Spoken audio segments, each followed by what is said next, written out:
I've got the magic formula for buyers to time the market. But before I give that to you, you want to stay tuned until the end. I'm going to give you some economic data that supports the formula.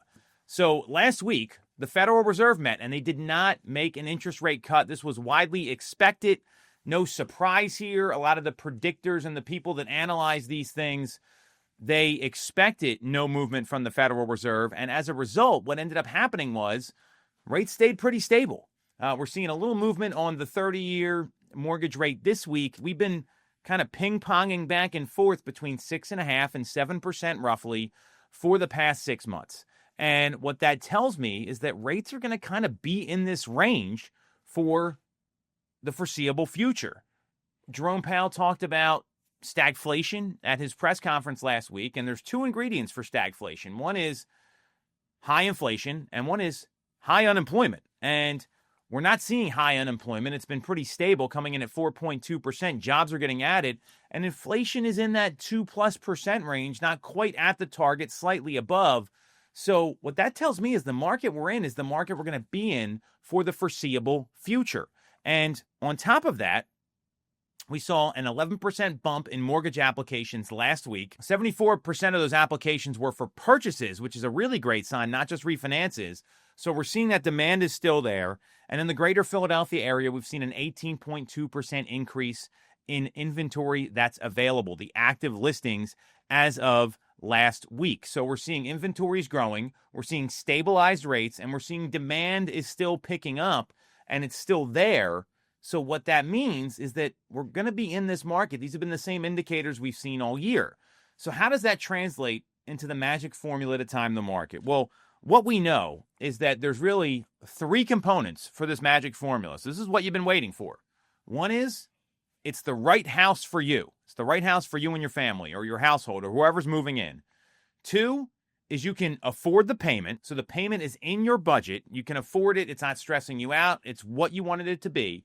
And the third is that you plan on living in the home for at least 5 years. These three components, what they'll do is we're seeing these market conditions, and there's always reasons to put off a purchase or wait. But if it's the right house for you, you can afford the payment, and you plan on being there more than 5 years, that's going to erase all the market uncertainty because we know prices are projected to go up in the greater Philadelphia area. Inventory's growing. Rates are where they are. We can't control any of those things. And the reason to move is because it's right for you and your household. So the market's not going to be changing for the foreseeable future. Jerome Powell doesn't seem like he's in any rush to make any federal rate cuts in the foreseeable future. They're going to wait and see. That was very clear from the meeting comments afterwards last week. We're not going to see some critical global event happen that could cause rates to drop like the COVID-19 pandemic or the 2008 financial crash.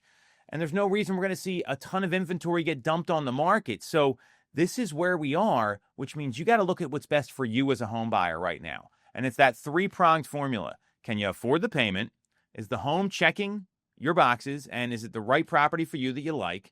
And are you going to be there more than 5 years? It's really that simple. And when you equate things like that, you're not going to lose in the market long term. Now, when you try to move a year later, sometimes that can be difficult. You may not get back the money you put into the house.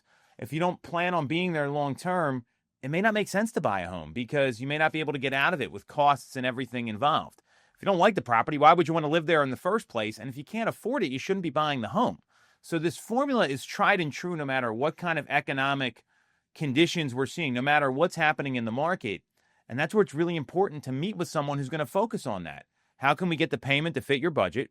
That's where an agent and a great lender can help you. They can break down your monthly payment and your cash to close. How can we find the home that's going to be right for you and your household? Because that's very easy to do as well when you know what your non-negotiables are, what your must-haves are, and then thinking, hey, where am I willing to give a little bit here? Am I willing to give on the location? Am I willing to give on the size, the number of bedrooms? A great agent is asking you those questions. And lastly, what's your long-term plan? Can you be there for the next 5 years? And that's why having a planning meeting and a strategy session with a professional who's going to focus on you, not closing a sale, not the property, but you and your needs, that's where that value comes in. So we've got your magic formula here. If you want to sit down and understand exactly what that means for you, schedule a call with us with the link in the comments.